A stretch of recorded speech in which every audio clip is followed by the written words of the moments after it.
ನಾನು ಬೇಕಾದಷ್ಟು ಕೆಟ್ಟ ಕೆಲಸ ಮಾಡಿದೆ, ನನಗೇನು ದುಃಖವಾಗಿಲ್ಲ, ಸುಖವಾಗಿದ್ದೇನೆ. ಸುಮ್ಮನೆ ಹೆದರಿಸ್ತಾರೆ, ಪಾಪ ಮಾಡಿದರೆ ದುಃಖವಾಗ್ತದೆ, ಅಧರ್ಮ ಮಾಡಬಾರದು, ಪಾಪ ಮಾಡಬಾರದು, ಕೆಟ್ಟ ಕೆಲಸ ಮಾಡಬಾರದು ಅಂತ. ಬೇಕಾದಷ್ಟು ಪಾಪಗಳನ್ನು ಮಾಡಿದರು, ಸುಳ್ಳು ಹೇಳಿದರು, ಮೋಸ ಮಾಡಿದರು, ವಂಚನೆ ಮಾಡಿದರು, ಲಂಚ ತೆಗೆದುಕೊಂಡರು, ಏನೂ ದುಃಖವಿಲ್ಲದಂತೆ ಆನಂದವಾಗಿ ನಾನಿದ್ದೇನೆ ಅಂತ ಹೇಳುವವರಿದ್ದಾರೆ. ಅಂಥವರ ಮಾತಿನಿಂದ ಮರಳಾಗಿ ನಾವ್ಯಾಕೆ ಸುಮ್ಮನೆ ಧರ್ಮ ಮಾಡಿ ಕಷ್ಟಪಡಬೇಕು ಅಂತ ತಪ್ಪು ದಾರಿಗೆ ಹೋಗಬೇಡಿ. ನಾಸತೋ ವಿದ್ಯತೆ ಭಾವ. ಅಸತ್ಕರ್ಮಗಳನ್ನು ಮಾಡಿದವರಿಗೆ ಭಾವ, ಮಂಗಲ, ಶುಭ, ಸುಖ ಸಿಗೋದಿಲ್ಲ. ನಾಭಾವೋ ವಿದ್ಯತೆ ಸತಃ. ಸತ್ಕರ್ಮಗಳನ್ನು ಮಾಡಿದವರಿಗೆ ಎಂದೂ ಅಮಂಗಲ, ಅಶುಭ, ದುಃಖ ಆಗೋದಿಲ್ಲ. ಸತ್ಕರ್ಮ ಮಾಡಿದವರಿಗೆ ದುಃಖ ಆಗಬಹುದು, ಸತ್ಕರ್ಮಗಳಿಂದ ದುಃಖ ಆಗುವುದಿಲ್ಲ. ಸತ್ಕರ್ಮ ಮಾಡಿದ ವ್ಯಕ್ತಿ ಬರೀ ಸತ್ಕರ್ಮ ಮಾಡಿರೋದಿಲ್ಲ, ಅಸತ್ಕರ್ಮಗಳನ್ನೂ ಮಾಡಿರ್ತಾನೆ.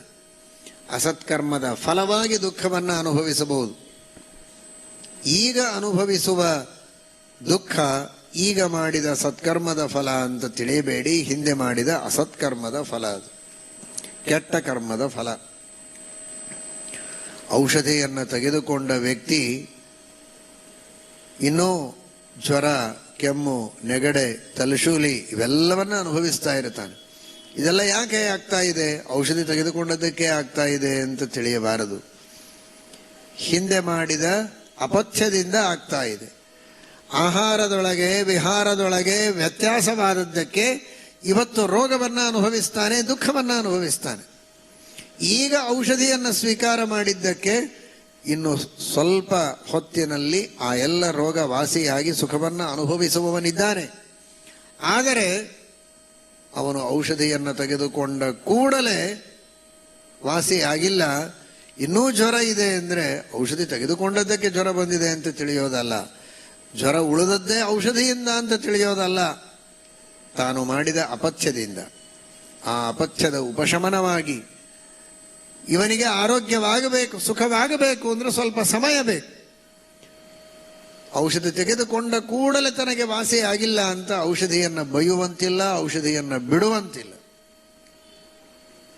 ಅದರಂತೆ ಧರ್ಮ ಮಾಡಿದ ಕೂಡಲೇ ಸುಖ ಸಿಕ್ಕಿಲ್ಲ ಅಂತ ಧರ್ಮವನ್ನು ಹಳೆಯುವಂತಿಲ್ಲ, ಧರ್ಮವನ್ನು ನಿಂದೆ ಮಾಡುವಂತಿಲ್ಲ. ತಾನು ಮೊದಲು ಮಾಡಿದ ಅಧರ್ಮದ ಫಲವನ್ನು ಈಗ ಅನುಭವಿಸ್ತಾ ಇರ್ತಾನೆ. ಆ ಅಧರ್ಮದ ಫಲವನ್ನ ಕಡಿಮೆ ಮಾಡಿ, ಅಧರ್ಮದ ಫಲ ಆಗದೇ ಇದ್ದಂತೆ ಪ್ರಾಯಶ್ಚಿತ್ತವನ್ನು ಮಾಡಿಕೊಂಡು ಆ ಅಧರ್ಮವನ್ನು ನಿವಾರಣೆ ಮಾಡಿ ಸುಖವನ್ನು ಅನುಭವಿಸಬೇಕಾದರೆ ಸ್ವಲ್ಪ ಸಮಯ ಬೇಕು. ಆದರೆ ಧರ್ಮ ಮಾಡಿದ್ದಕ್ಕೆ ಎಂದಿಗೂ ಸುಖವನ್ನು ಅನುಭವಿಸದೇ ಇರೋದಿಲ್ಲ ಅನ್ನುವುದು ಮಾತ್ರ ನಿಶ್ಚಿತ ಅಂತ ಭಗವಂತ ಹೇಳ್ತಾನೆ.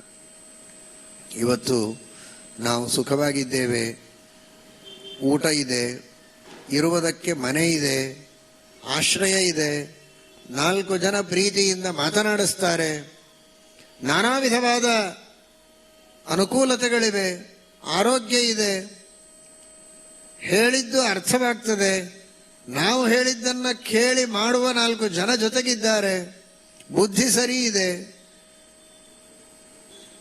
ಬುದ್ಧಿಮಾಂದ್ಯ ಇಲ್ಲ, ಹುಚ್ಚು ಹಿಡದಿಲ್ಲ, ಹಾಸಿಗೆ ಹಿಡದಿಲ್ಲ, ತಕ್ಕ ಮಟ್ಟಿಗಿದ್ದೇವೆ ಅಂದರೆ ಇದೆಲ್ಲ ಜನ್ಮಾಂತರದಲ್ಲಿ ಮಾಡಿದ ಶುಭಕರ್ಮಗಳ ಫಲವೇ, ಸತ್ಕರ್ಮಗಳ ಫಲವೇ. ಮನುಷ್ಯನ ಸ್ವಭಾವ ಏನು ಅಂದರೆ ದೇವರು ಸುಖವನ್ನು ಕೊಟ್ಟಾಗ, ಆರೋಗ್ಯದಿಂದ ಇಟ್ಟಾಗ ದೇವರ ಸ್ಮರಣೆಯನ್ನು ಮಾಡೋದಿಲ್ಲ. ನಾನು ಮಾಡಿದ ಶುಭಕರ್ಮಗಳು ಅಲ್ಪವಾಗಿದ್ದರೂ, ಅಪರಾಧಗಳು ಅನಂತ ಇದ್ದರೂ, ಆ ಅನಂತ ಅಪರಾಧಗಳ ಮಧ್ಯದೊಳಗಿನ ಅಲ್ಪ ಶುಭಕರ್ಮಗಳನ್ನೇ ಎತ್ತಿ ಫಲ್ಗ್ವಪಿ ಉರುಕರೋಷಿ, ಅಲ್ಪವನ್ನು ಬಹಳವನ್ನಾಗಿ ಮಾಡಿ, ಅರ್ಥಾತ್ ಅನಂತ ಪಾಪಗಳ ಮಧ್ಯದಲ್ಲಿ ಅತ್ಯಲ್ಪ ಶುಭಕರ್ಮಗಳಿದ್ದರೂ ಅದನ್ನೇ ಎತ್ತಿ ನೋಡಿ ಅದರ ಫಲವನ್ನು ಕೊಟ್ಟು ನನಗೆ ಇಷ್ಟರ ಮಟ್ಟಿಗೆ ಸುಖವಾಗಿ, ಆರೋಗ್ಯದಿಂದ, ನೆಮ್ಮದಿಯಿಂದ, ಮರ್ಯಾದೆಯಿಂದ, ಮಾನದಿಂದ ಬದುಕುವಂತೆ ಮಾಡಿದ್ದಾನೆ ಅಂತ ದೇವರ ಉಪಕಾರವನ್ನು ಸ್ಮರಣೆ ಮಾಡುವ ದೊಡ್ಡಸ್ತಿಕೆ, ಆ ವಿವೇಕ, ಆ ತಿಳುವಳಿಕೆ ನಮ್ಮಲ್ಲಿಲ್ಲ. ಕೃಷ್ಣ ಹೇಳಿದ, ಆ ತಿಳುವಳಿಕೆ ಬಂದರೆ ನಿಜವಾದ ಅರ್ಥದಲ್ಲಿ ನೀನು ಧಾರ್ಮಿಕ, ನಿಜವಾಗಿ ನೀನು ತತ್ವಜ್ಞಾನವನ್ನು ಪಡೆದುಕೊಂಡಂತೆ. ನಾಸತೋ ವಿದ್ಯತೆ ಭಾವ ನಾಭಾವೋ ವಿದ್ಯತೆ ಸತಃ. ಏನೇ ಸುಖ ಆದರೂ ಜನ್ಮಾಂತರದಲ್ಲಿ ದೇವರೇ ನನ್ನಲ್ಲಿದ್ದು ಮಾಡಿಸಿದ ಶುಭಕರ್ಮದ ಫಲವನ್ನು ಈಗ ಕೊಡ್ತಾ ಇದ್ದಾನೆ. ಶ್ವಾಸೋಚ್ಛ್ವಾಸವನ್ನು ಅನಾಯಾಸವಾಗಿ ಮಾಡ್ತಾ ಇದ್ದೇವೆ. ಶ್ವಾಸೋಚ್ಛ್ವಾಸವನ್ನು ಒಂದು ಬಾರಿ ಮಾಡುವುದಕ್ಕೂ ಕಷ್ಟಪಡುವ ಜನ ಇದ್ದಾರೆ. ಅಷ್ಟು ಅನಾರೋಗ್ಯದಿಂದ ಬಳಲುವರಿದ್ದಾರೆ. ಆ ರೀತಿಯ ಕಷ್ಟ ನನಗಿಲ್ಲ. ಶ್ವಾಸೋಚ್ಛ್ವಾಸ ಒಂದು ಅನಾಯಾಸವಾಗಿ ನಡೆಯುತ್ತೆ ಅಂದರೆ ಇದು ದೇವರ ಅನುಗ್ರಹ. ದೇವರೇ ಮಾಡಿಸಿದ ಶುಭಕರ್ಮದ ಫಲವನ್ನು ಪ್ರೀತಿಯಿಂದ ದೇವರು ಕೊಟ್ಟದ್ದು ಅಂತ ಒಂದೊಂದು ಉಸಿರುಸಿರಿಗೂ ನಾವು ಸ್ಮರಣೆ ಮಾಡ್ತಾ ಇದ್ರೆ ಆಗ ನಾವು ನಿಜವಾಗಿ ಭಗವಂತನಿಗೆ ಕೃತಜ್ಞರಾಗಿ ಇದ್ದಂತೆ. ಇದು ಅಂತ, ಇದೇ ಅಂತ.